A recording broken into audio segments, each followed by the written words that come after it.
hate to interrupt this eating fest, but we're going to get things started as we finish dinner. I would like to begin by asking our attending faculty to please stand. We have several faculty here. Please, Dr. Urchel, Dr. Madria, Dr. Jang, Dr. Yin, Dr. McMillan, Ricardo, Torres,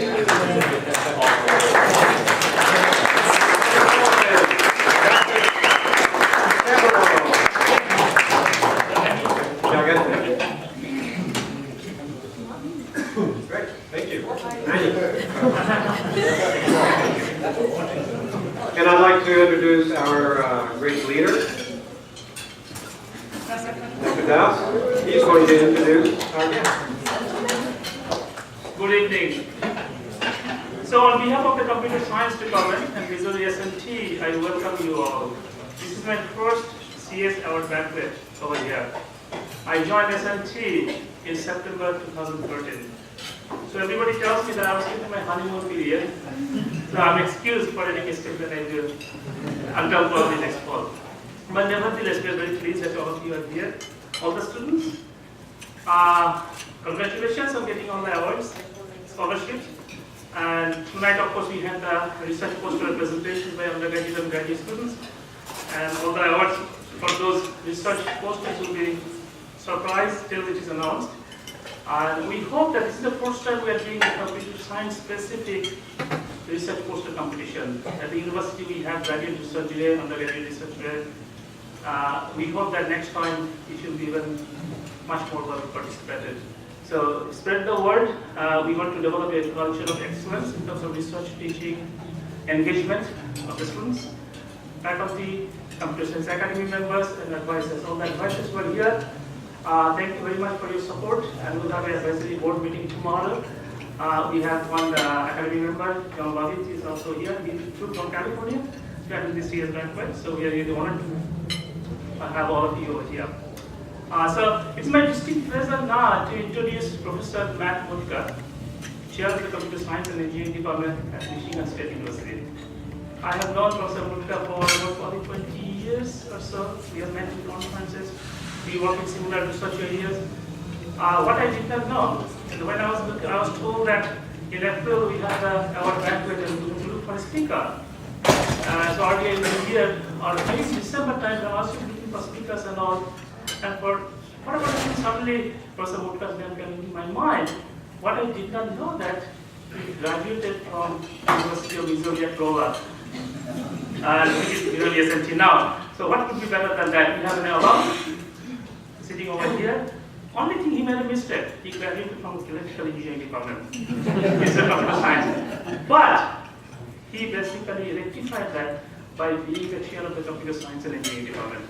Because he made a mistake once, but no, more than once. Because his PhD is also in computer science. So that's why we are glad to have him over here. And one more thing that I'll mention, Professor Mutka is very humble, a very successful researcher in his own area. He works in mobile and progressive computing, networking in general, distributed systems. He is the university faculty award holder at the Michigan State University, an IEEE fellow as well. So what we want to hear from Professor Mutka is his experience over here and also some wisdom and some few words for the students and all the guests as well. So Professor Mutka.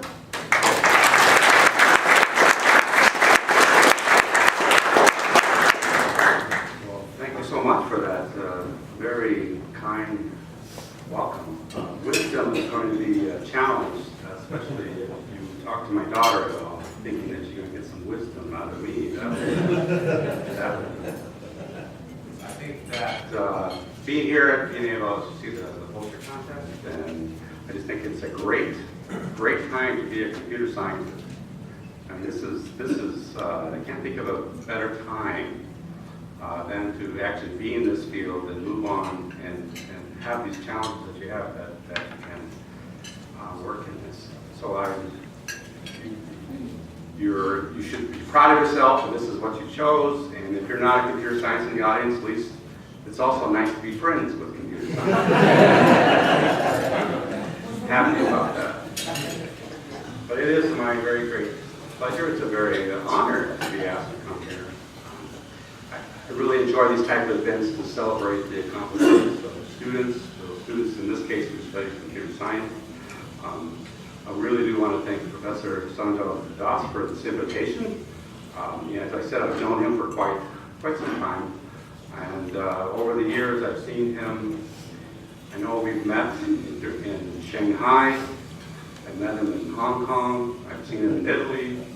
I've seen him in Washington, D.C., Texas, New York. And I'm very happy now to see him again here in Omaha. So it's great to see him once again. And he himself has made tremendous contributions to the field. So you are in good hands to have leadership from him here. I also just want to mention that I have other connections. I am at Michigan State University. I've been there now for 25 years. And at that time, I could give a hint of the age. Professor McMillan was actually there on campus when I visited there. When I was interviewing, Professor McMillan actually drove me around from the dean's office to one of the other buildings on campus. Because the campus is very big and spread out, and some of the administrations are around. So he guided me around the campus, and it was really neat. I ran into him then, and it's great to see him again here on campus. I am very grateful for the education that I received here at that time, University of Missouri-Rolla. Even people at that time were complaining that they changed the name to University of Missouri-Rolla from Missouri School of Mines. And I thought they were a bunch of old fogies, and now I can say the same kind of thing. Oh, we had to change the name. But I actually think it was a good choice. It really makes the university stand out. It's really good in advertising. This is a great university for science, engineering, technology, and the name fits. I came here because probably one of the primary reasons, I would say the primary reason why I came here, actually, I grew up in a little town, maybe nobody here has, other than Good and True, is a town called St. James. My father he was employed by the U.S. Geological Survey. He worked for many, many years in the field. He moved many, many times doing work. He was working on topographical maps. And that's what the U.S. Geological Survey were doing. They produced that as a product, topographical maps. I always thought they were very cool to look at. I always enjoyed that. And he did field work and traveled a lot. And when I was the third child. And by that time, he had traveled and moved so many times that he was looking for a place to come to be more stable. So actually, by the time I was about 2 to 3 years old, I was born in Minnesota and hadn't moved, my father said, at least about 9 times. And my mother got tired of that and said, oh, let's look for an opportunity to have a place where we stay. And so he got in Rolla. And so that's sort of at the timing I was growing up, and he decided to live in St. James. So that was my hometown. That's where I grew up. It's kind of interesting that then, as of that, I've always had a lot of connection and knowledge about Rolla as a community. It's not far away. That's where my father worked. And believe it or not, it's probably hard to think of that in terms of many of you who come from large urban or suburban areas, but Rolla was the big town for me, because if you've been to St. James, you'll know what I'm saying. But I knew a lot about Rolla before I came. Actually, one sad thing I learned coming back here is there's a place on Pine Street that used to be the Uptown Theater. Hole in the ground there now. It's all dug up, coming down. It probably deserved to be. It was very old. But I worked there as a high school student for 2 years, about 2.5 years. And I had a special feeling about that particular place. So there's probably not many in the audience who remember the days when that actually was a theater. But I worked there. It was probably one of my better jobs I've had. I really enjoyed that. And now it's gone. But I came to Rolla with the interest in majoring in engineering and not really knowing what kind of engineering I wanted to do. I was interested in computing. It was nice that I even got an introduction to computer and Fortran while I was in high school because I don't remember the name of the faculty member who was in this department, but he ran some sessions and back in those old days that helped introduce some high school students to programming and Fortran. And we came as our science class, a few from our science class came a few times, a few evenings. And it was kind of intriguing to think of what is possible. And so later, even though I decided I wanted to go into engineering, somehow I had that feeling that engineering is where I wanted to be. And computer science at the time was not engineering, but I went into electrical engineering, but then took classes in Fortran and PL1. Back in those days, they actually had something called job control language, which was help you to program and organize 360, 370 IBM machines. And so I got my start. I did a lot of activity like that. And I think I'm actually very thankful for the faculty member who actually went out an extra time to introduce young kids about something about computing, and certainly I think it had an effect on me and what I decided and wanted to do over the years. So what I think I'll do is to say a little bit about sort of my path and then what I see the path ahead potentially, and what are some of the interesting things, and why I think this field is a great place to be. And by choosing it, you chose very wisely. One thing I get often, and I would bet that Sandra will be getting to, is when we have recruiting of new students, high school students coming to the campus, and I want to talk about the major somewhat. Some of them, they come to me, and it's always, they come in April. It's always this time of the year because they have to decide by May 1st where they're going to go. And they come, and they'll come to me and they say, there's a really sharp student, and they say, okay, why should I go here versus going over someplace else? I mean, I think students are much more demanding in some ways than they were, like, well, tell me why, convince me why I need to go here versus there. In our case, it's usually Michigan State or the University of Michigan. So why should I become Michigan State versus the University of Michigan? And I sort of look at them and I say, when you decide to be computer science, I guess, okay, then it doesn't matter. You're going to do well. If you do well in computer science, wherever you go, you're going to have a good experience here at Michigan State, you're going to have a good experience in Michigan or wherever, you'll do fine. That's the choice to make. And if you did that, I think you got one of your best decisions already started. So, way it kind of worked out for me. So this is where I'm going to go down the memory lane a little bit, and if you roll your eyes, it's okay, because I do this a lot, talking about the past, and my daughter just rolls her eyes at me. And so if you do it, it's okay. But bear with me, and it's always a danger to have a faculty member, professor talk anyway. They go on for a long time, so I might go on a little bit because I get into this kind of stuff. But I started in Missouri, Science and Technology. I didn't know that was the name of it at the time, but it's O'Neill Martin. And so my introduction was a room that looked sort of like that down in the basement of the computer science building. It was one of the rooms is still there, except it has drapes now, but it was all open as a showcase, and it had machines like that. And that's how I got started, in using punch cards and doing Fortran programming. And it's okay to roll your eyes now if you think, oh God, I've heard this before. And then I had the opportunity, I graduated here, and I went for a master's degree at Stanford, and then I worked for a few years at Bell Laboratories. And when I got introduced there, this made a big impact on my life. This really convinced me to be a computer scientist instead of an electrical engineer. I went to Stanford as an electrical engineer and worked at Bell Laboratories. And I mean, if you're not aware of the history, this period is around the 1979. I guess I should go back and say my Missouri Science and Technology Noir days. Next May will be 35 years.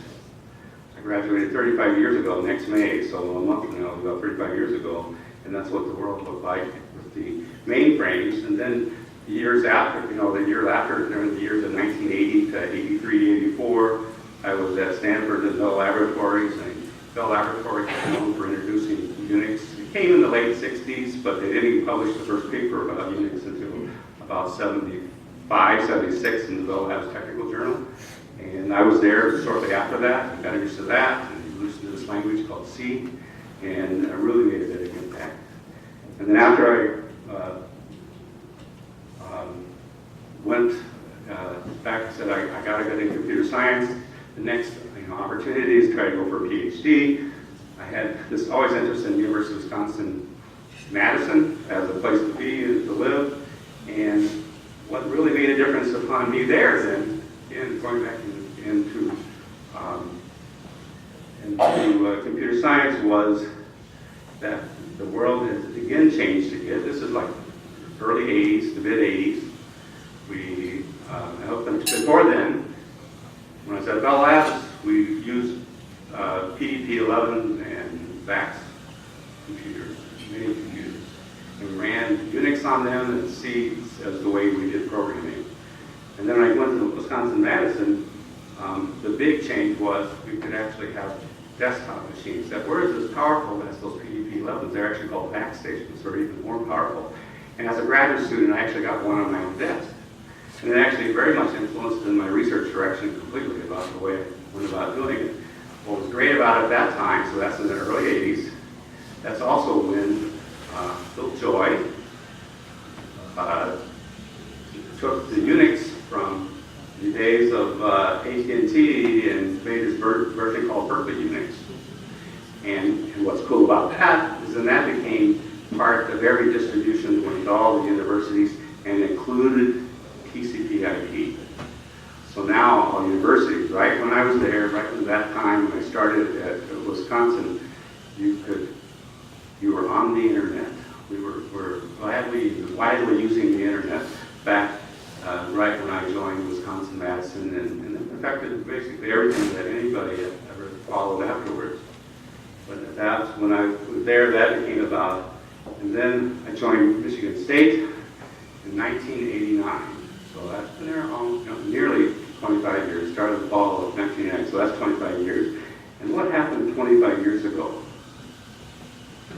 The World Wide Web showed up. I mean, not coincidentally that I started there, but it World Wide Web, 1989, and anybody who's done anything. And also, right before I started, between the time I was at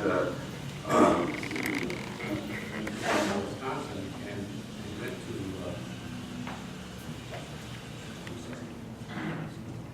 Wisconsin and going to Michigan State, I spent 1 year, one of my dreams is go to Europe and spend a year, and I got a position and visited the University of Helsinki, Finland.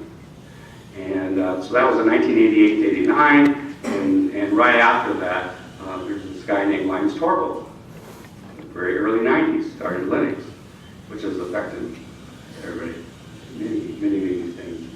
And then a few years later, after being at Michigan State, we all became aware of Windows 95. And what that meant, now it wasn't just the computer scientists with BSD Unix, back like I had in Wisconsin, but now the whole world had the internet, because it was the first time the whole world general masses had it included into their distributions to be able to connect the internet, and that's what it's made such a fabulous change. So if you look at through this slide, there's been progression. But this is a lot of years. This covers many years, 15 years or so. But there's been progression, and a lot of things have changed, and a lot of new things, and we had a lot of step forwards. But what I would contend is that now we're in the terms of acceleration. And I'm the chair of the department. I won't be doing that a really long time, but I've been doing it now for about 7 years. And I look at this slide and I think, what has come up in about this last 7 years? Facebook's the old thing, so that's 10 years old. But they've become pretty widespread about 7 years ago. Everything else is even newer, last few years. So what are we seeing? We're seeing this, I would say, an acceleration. So we've had good progress over the years. I can watch it at these milestones that I've been of where we were from the time that I started being a chair and being in the department for a while, I think it is really accelerating. And it's much because, and what's accelerating is not, these aren't computer science things, they're things that everybody gets involved with. They're things that affect everybody's life.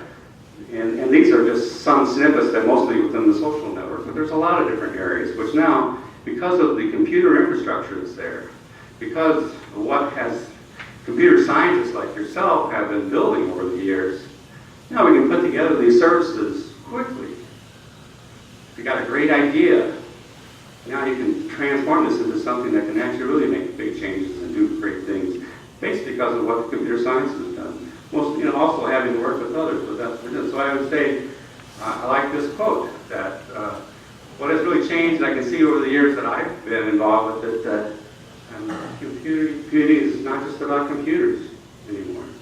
It's really about listening. And I think that's been one of the changes that we've seen as I've seen how I've gone and what has gone just in the last few years. And I think that, then we're going to see a lot of things change. What I always like to tell the students who I come across in our university is they come and they say, well, what do they want to do? And I say, well, what do you want to do? What area of work would you like to find yourself? What industry do you think that you want to make a contribution to? You want to work in the automobile industry? You want to work in medicine, in law, energy? Okay, do it. But you can also do that, be a computer scientist. Computer scientists are the people who are making big contributions in so many of the areas, or whatever areas. Well, wherever you want to find yourself working into, you can do it through a path of computer science, and I think that's just why it's just such a wonderful time to be a computer scientist. And what's ahead? There's the big buzzword of today is big data, but it really, I think it has a great possibilities of what the new things are going to come and what kind of acceleration we can see coming out. Where now that we have so much data, and no other discipline now can really do without us, because if there's so much data, that's because of the sensors that people are instrumenting on places, and plus there's so many activities of which you can do that you can't imagine processing and learning from them and doing something interesting of it unless you have computer scientists to know how to process them and to work with them and to learn with it. And so we're in a great area to be, and I think it's continued, because I saw this at a talk recently about big data and medicine. And you look at this and you say, well, it's really a biopsy from somebody who has cancer. And an oncologist will look at something like this and say, they look at it and they have the experience and they have the know-how, and they say, yeah, I'm going to type this as either type 1, type 2, or type 3. And one of them means, yeah, it's cancer, it is cancer, but the prognosis is really good. And another one's type 3, it's like, it's cancer, things aren't that good. You don't have a good outlook. You're not going to make it very long. And then there's this one in between that it says, well, we don't really know, kind of in between. And what computer science is doing, taking images like that, and then you look through the history of it. This can be part of your medical record, and then look through that history. You can look at these images, you can learn from them. You can basically look at all these little features and measure them and count them and through the relationship with one another and collect data about that, and then track how that patient progressed, and do this for more and more records. And now you can you'll do as well as the type 1 and the type 3 the physician does, but they have a lot of trouble with the type 2, and we can do a better job of saying, now, is this a type 2 that's closer to the type 1 or is it closer to the type 3, and maybe have a better opportunity for doing some sort of treatment plan. Or I love this because I do like sports, and it was interesting to see this coming from some researcher at Carnegie Mellon recently, where they looked at Twitter feeds. And there's a lot of Twitter feeds, and there's Twitter feeds that say NFL, and there's Twitter feeds that say Detroit Lions, and there's Twitter feeds that say Green Bay Packers, and all the teams. And there's lots of them going out there. There's a lot of data that you can access and collect. And this guy thinks he can beat the spread. And all he does is analyze Twitter feeds. Now, you got to do computer science. You got to be able to collect all that data. being able to analyze that data and do as well as the bookies do in Las Vegas. And he's thinking he can do just as well by looking at everything that has anything to do with NFL and analyzing that and coming up with some predictions about the spread. Or, like this is one of the first new formulas at Michigan State, is, what can you do about data? Can you change your game plan? This is for every shot taken in the NBA for a 5-year period. And what's the number of points you get back for every shot based on where you took the shot? And this, look, and the coach can look like that and says, yeah, I might not be that great of a shooter from the 3-point range, but if I do it on the side, my probability of getting points is going to be a little bit higher than if it's done someplace else on the court or wherever. And whether or not that should change your style or not, it can make you think about how you might want to change your way of doing it, just by analyzing all this data that's becoming available to do. Or, I love this thing from Google Wind. He says, there's sensors all over the country. What's the weather look like? This is just a wind visualization of the world and what's possible. And so I would say, I think, my view is that there's been a lot of tremendous disruptive technology. I've seen, during my years, and it's not really so long, but it's been over years. I've seen a lot of changes. Very important times of change that maybe at the time you didn't understand how important they were at the time. But what I do believe is the rate of change is increasing tremendously. And we as computer scientists have a lot of opportunities, but I do think that the faculty, and it's good that so many faculty of the department are here, have a lot of responsibilities to really keep up with these changes, to be able to challenge the students with those changes. And I sort of leave you with the notion that you should really support the faculty when they work on these things, because there's a lot of pressures that they have on their activities and such, and there's a lot of pressures that state institutions have. But you, as the graduate fellowship, should come back and look at your institution and remember what they've done for you, and support them as they keep up with all these tremendous changes that they're faced to do with. So with that, I want to thank you, and I'm pleased for your attention, and wish you all well. Thank you.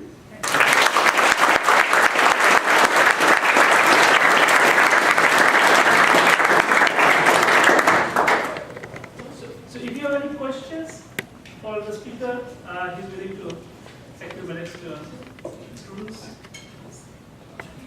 Yes, please. What was it like working on Unix? Well, what's it like right now working on it? Developing for us. Well,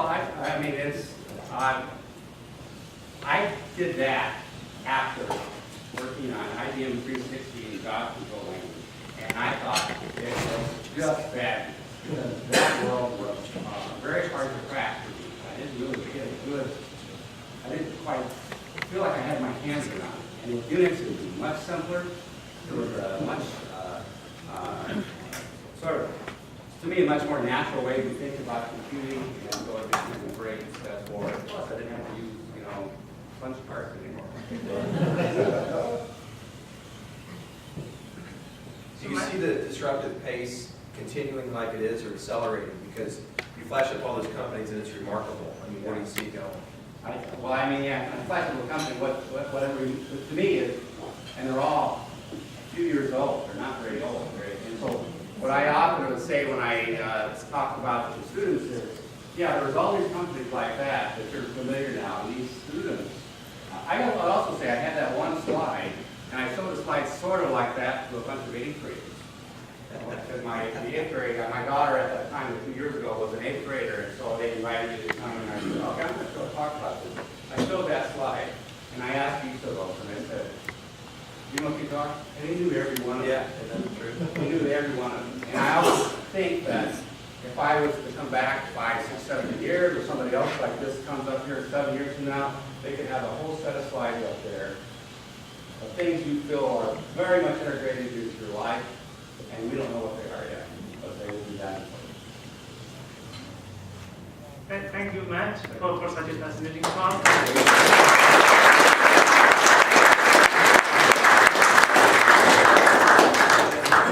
So it was not just a talk down the memory lane, but also also a good account of the history of computing. For those of you who do not know, the computer science department at Missouri S&T started in 1965. So the academic year 2015 and 16 will be our opportunity to celebrate the Golden Jubilee, 50th anniversary. And we are taking necessary steps to make events throughout the year 2015 and 16. Lots of activities will be there. So we want all of you to participate. Some of you will graduate, but please come back. And we want President Motor as well to be back and share your experience. So we'll be doing lots of activities. You'll find announcements as well, but keep that in mind to celebrate the Golden Jubilee, all of us.